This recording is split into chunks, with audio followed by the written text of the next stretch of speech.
je ne sais pas si vous savez, un airbag c'est censé nous protéger, mais il y en a qui peuvent ou vous blesser ou vous tuer carrément.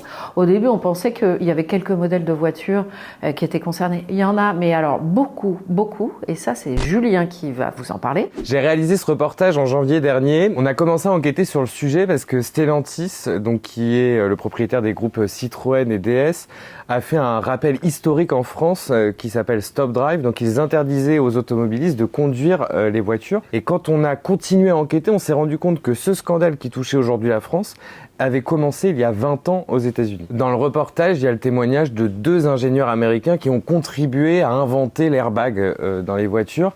Et au début, quand on les a contactés pour leur parler de cette histoire, ils voulaient pas s'exprimer du tout.